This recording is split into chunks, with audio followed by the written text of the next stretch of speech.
Bom dia, meninas. Aquele vídeo ali bem fazendo. Para nós ouvir uns funfun ali quem está de acordo com ele. Só está falando, mas Facebook é a pior coisa que inventaram. Na moda, meninas. Na moda. Quem ganhou os falar?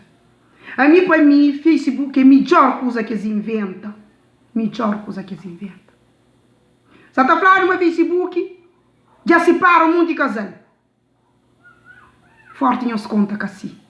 Casal que separa, sempre estava a separado.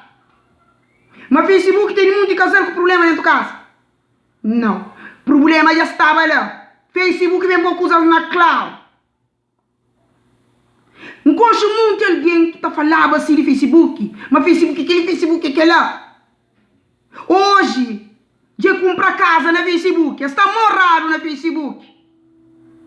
Meninas, para uns exemplos. Para nos 81 de que Facebook compra o teu coisa. Antigamente, você tinha alguém que eu tenho cantando hoje, você tinha ligado hoje, nem sei na foto. Hoje é suficiente que você põe seu nome no Facebook, você tem um Facebook, para você descobrir que é alguém, para nós conversa, para nós saber de companheiro, dia a dia, mas que você está passa. Você acha muito de casal com guerra dentro de casa, mas no Facebook é feliz. Nha amor para ali, nha amor para lá, nha code. Então, meninas, Facebook compra o teu coisa. Antes você tinha mulheres, tá briga, tá arranha companheiro o rosto da pancada. Hoje tudo que ela acaba. Considera no Facebook. Indireta também, indireta também.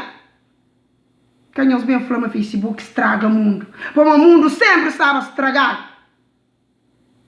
A minha Lili, no dia a dia, não tem 2 e 3 amigos. Mas no Facebook tem 5.000. Mais 2.000 e tal que tem que apoio. Não está triste. Não está tendo nenhum problema.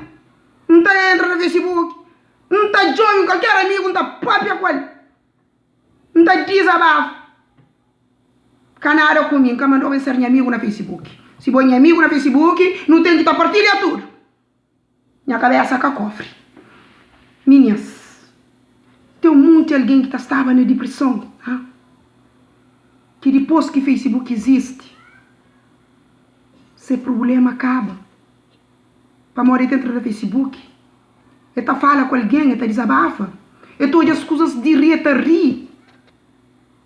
Ele olha críticas que está fazendo o companheiro. Está passa tempo. Está esquece de problema.